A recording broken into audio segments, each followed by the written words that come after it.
Hey everybody, and welcome back to the channel. We're doing something a little bit special today. We're talking wrestling. Was feeling a little nostalgic today because as of recording this, the WWE has launched an all-new WCW channel here on YouTube, and all day today it's been live streaming. It's been broadcasting classic nitros, pay-per-views, and matches. They kicked things off today with the debut episode of Monday Night Nitro, and then immediately followed it up with the main event of WCW's Bash at the Beach 1996, where we found out Hulk Hogan was the third man in the NWO. So this really got me thinking about how good we had it as wrestling fans in the mid-90s. That isn't to say wrestling isn't cooking now. I mean, it is. It's a lot of fun today, too. But something just doesn't feel quite the same. I think the first thing to take note of is the anticipation of surprises. AEW tried to recreate that in its infancy, and it worked for a little bit.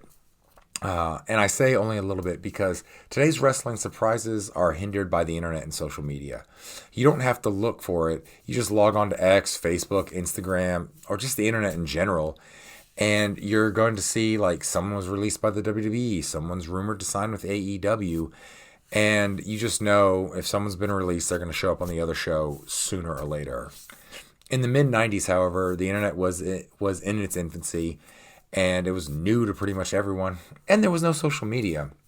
So if you wanted to know about the comings and goings of the backstage politics in the WWF or WCW, you really had to search out the dirt sheets. Like, you wanted to know this information. So when Scott Hall showed up on the WCW Monday Nitro, this caught the vast majority of us surprised because the last we heard, Scott Hall, a.k.a. Razor Ramon, had been suspended by WWF President Gorilla Monsoon. And credit to Eric Bischoff, he used that to his advantage by not naming Scott Hall on that episode of Nitro. Hall simply showed up, said, "You know who I am, but you don't know why I'm here," giving the illusion of a WWF invasion of WCW, something that made us diehard WWF fans take notice. From that moment on, I was flipping back and forth between Raw and Nitro because it truly felt like anything could happen in professional wrestling. From the rise of the NWO to Crow Sting, DX, Stone Cold Steve Austin, and The Rock, the precursor to the Attitude Era and the Attitude Era, it was just an overall fun time to be a wrestling fan. It felt like anything could truly happen. Shoot, even in this time, wrestling video games stepped up. I know a lot of people look back fondly of the LJN WWF games for the Super Nintendo. Monday Night Raw holds a special place in my heart because that was, I think, my first WWF wrestling game. But, you know, I mean, I think the Angry Video Game Nerd did an episode on all of them, and they are kind of crap when you go back and play them. I've got WrestleMania made by LJN, and it's not very good. I need to get a copy of Raw just to confirm that it's not very good.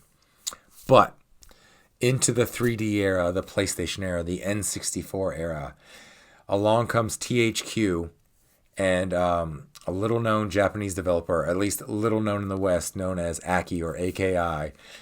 They stepped into the squared circle and they delivered us a banger of a game in WCW versus the NWO World Tour for the N64. This was basically a reskin version of AKI's Virtual Pro Wrestling for the N64 in Japan. This franchise would then go on to spawn Virtual Pro Wrestling 2, WCW vs. NWO Revenge, WWF WrestleMania, and what a lot of people consider the GOAT of wrestling video games, WWF No Mercy. One could say these games helped also bring mainstream fans into wrestling as much as The Rock, Stone Cold, and the NWO did.